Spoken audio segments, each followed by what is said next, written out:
Hai, good morning leaders. Hari ini kita kembali hari Senin. Waktunya kita bicara tentang mindset, tentang pola pikir.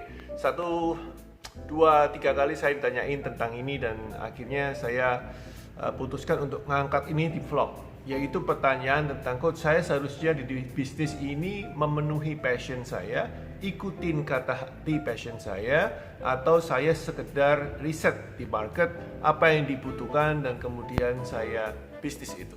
Ya, jadi jelas ya, pertanyaan ini sudah 2-3 kali dalam 1-2 bulan ini ditanyakan melalui sosial media. Coach, seharusnya saya ini ikuti passion atau saya ikutin apa kata kebutuhan market. Nah, ini sebuah mindset lagi-lagi saya katakan mindset itu pilihan, tidak ada yang sempurna. Semua pilihan mengandung unsur resiko, semua pilihan mengandung unsur enak.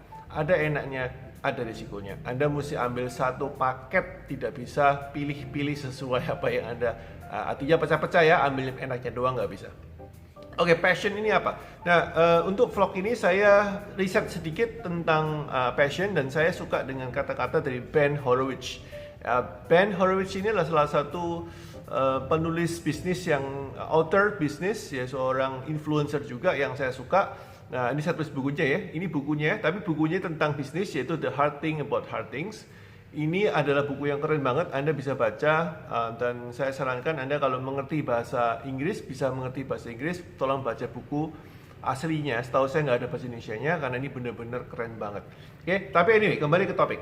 Ya, jadi Ben Horowitz ketika diwawancara tentang passion di dalam bisnis, beliau mengatakan ada 4 hal tentang passion yang Anda perlu tahu sebelum kita memutuskan apakah kita mengikuti passion atau tidak. Nomor 1, passion ini sulit sekali dipilih. Ada banyak pilihan passion. So katakanlah setiap hari Anda memiliki beberapa passion yang berbeda-beda. Anda memiliki passion yang misalkan, apakah Anda suka naik sepeda atau mendengarkan musik? Apakah Anda suka melukis atau Anda suka menari? Apakah Anda lebih milih passion food, makanan, atau passion movie, film? Dan ini adalah sesuatu yang sulit dipilih. Biasanya jawabannya supaya aman apa? Dua-dua saya suka. Ya, tergantung kebutuhannya, tergantung waktunya. Tapi in reality, dalam kenyataannya, kita seharusnya kalau dalam passion itu harus memiliki passion yang tunggal, satu. Ya. Nah, lebih baik Anda menanyakan bukan passion Anda apa, tapi what you're good at. Anda bagus di mana? Apakah Anda lebih bagus melukis? Apakah Anda lebih bagus untuk berenang misalkan? Apakah Anda lebih pandai menyanyi ataukah Anda lebih pandai ikut naik sepeda atau lomba sepeda? Apakah Anda lebih suka, you get my point ya. Jadi lebih bagus bukan pertanyaan suka, tapi lebih bagus adalah Anda lebih bagus di mana, Anda lebih keren di mana, Anda lebih jago di mana. Alright. So itu yang pertama, passion adalah sesuatu yang sulit diprioritaskan. Yang kedua, passion ini berubah-berubah. Jadi kalau katakanlah mungkin paling gampang inilah ya. Apakah 3-4 tahun lalu Anda masih, kalau Anda masih menyimpan ya, Anda bisa lihat apakah Anda save atau Anda subscribe YouTube channel tertentu. Dan sekarang apakah Anda masih subscribe YouTube channel itu, apakah Anda memiliki subscribe baru di YouTube channel.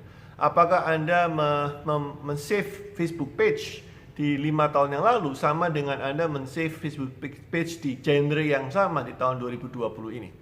Di mana video ini saya buat tahun 2020 bulan Juli ya. Jadi pertanyaan saya ini artinya apa sih? Apakah dulu Anda sukanya A, sekarang Anda sukanya masih A? Dan kemungkinan besar seperti saya berubah total. Jadi ada historicalnya. Kalau saya lihat di sosial media saya, di YouTube saya, dulu saya suka save apa, kemudian sekarang saya suka save apa ya.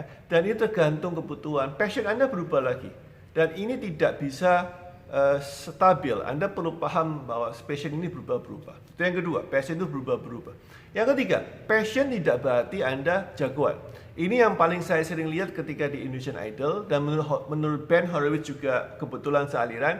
Kalau Anda lihat di Indonesian Idol, Anda bisa lihat komentar para juri. Tidak berarti kalau Anda hobi nyanyi, otomatis menjadi jagoan dan profesional singer. Tidak berarti kalau Anda senang menyanyi dan memang suaranya bagus, bukan berarti otomatis Anda menjadi professional singer. Jadi ada perbedaan antara passion dengan being professional. Anda perlu tahu yang ketiga ini karena ini penting banget. Banyak orang bilang karena saya suka masak, saya buka depot. Karena saya suka bongkar-bongkar mobil, maka saya jadi montir, saya buka bengkel. Karena saya suka otak-atik gambar rumah, maka saya jadi arsitek. Okay, that's a good start, but that's not bisnis yang whole concept. Anda perlu paham bahwa passion tidak sama dengan otomatis sebagai profesional. Kemudian yang keempat yang paling penting, Passion itu adalah me center. Me itu saya, center itu adalah pusat. Jadi kalau Anda tahu bahwa di dalam kondisi passionate, Anda ini fokusnya bukan untuk orang lain, tapi ada fokusnya ke diri sendiri. Nah, here lies the problem. Di sini masalahnya. Bisnis itu adalah memecahkan masalah konsumen, memecahkan tantangan prospek, bukan fokus untuk menyenangkan diri Anda sendiri. And then at the end, Ben Horowitz mengatakan bahwa sebetulnya bukan fokus ke passion, tapi fokus ke kontribusi apa yang Anda bisa lakukan ke market. Nah, itu adalah Ben Horowitz yang bicarakan. Sekarang kita kembali ke topiknya. Anda pilih mana? Mindset memilih apa kata market kemudian Anda penuhi sebagai bisnis Anda, atau Anda fokus untuk memenuhi passion Anda. Mari kita lihat mindset pertama. Jika Anda memenuhi market, ini very cut and dry, kita benar-benar langsung to the point. Marketnya butuh sepatu, kita jual sepatu. Market butuh baju, kita jual baju. Oke, my point ya. Apa kelebihan pertama? Kelebihan pertama adalah Anda segera mendapatkan transaksi, Anda segera jelas Anda mesti fight di mana, Anda segera tahu bagaimana cara Anda menyikapi dan Anda bagaimana menawarkannya. Karena Anda tahu konsumen butuh ini, Anda kasih. Ya. Find what they want and give it to them. Itu kan rumus bisnis yang paling klasik ya. Find what they want and give it to them.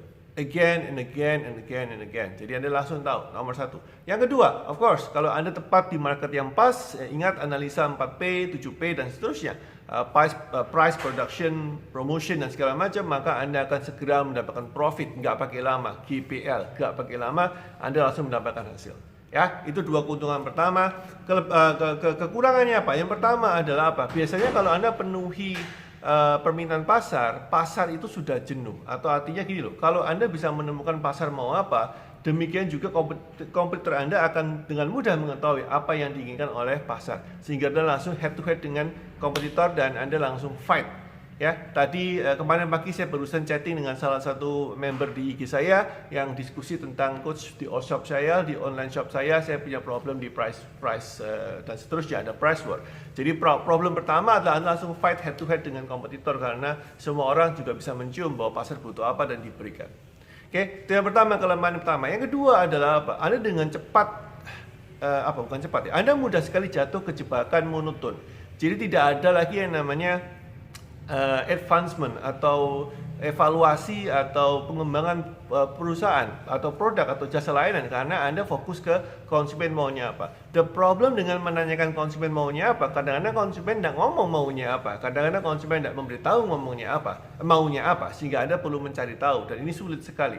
Dan most likely pengusaha yang punya konsep mindset adalah konsumen maunya apa saya berikan, itu menunggu konsumennya bilang baru dia improve, dan ini jeleknya. Ya, sehingga Anda bisa terlambat lagi.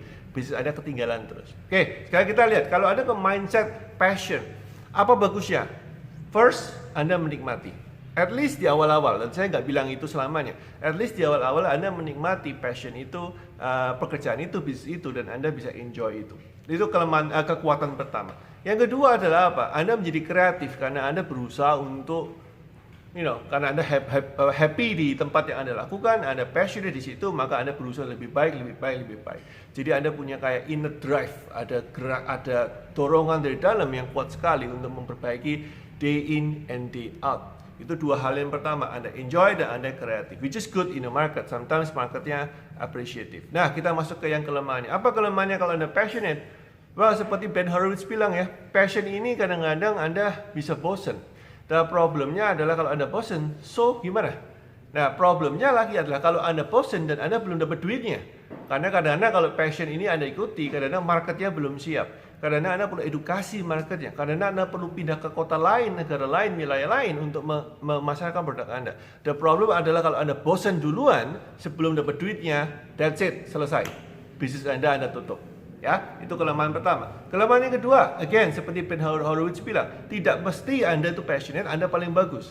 Jadi problemnya adalah ketika Anda passion di bidang tertentu, Anda merasa harus bagus banget untuk menjadi orang yang passionate. Jadi kalau saya bilang saya passionate di melukis, maka ketika saya menjual lukisan saya kalau kalah dengan yang lain bagusnya, Anda merasa lebih take it personally, Anda merasa down. Sedangkan kalau Anda di bisnis yang sifatnya memenuhi market, walaupun market Anda bilang bisnis Anda, produk Anda nggak bagus, tapi saya beli sama Anda kayak McDonald, ya, burgernya kan nggak yang the best in the world.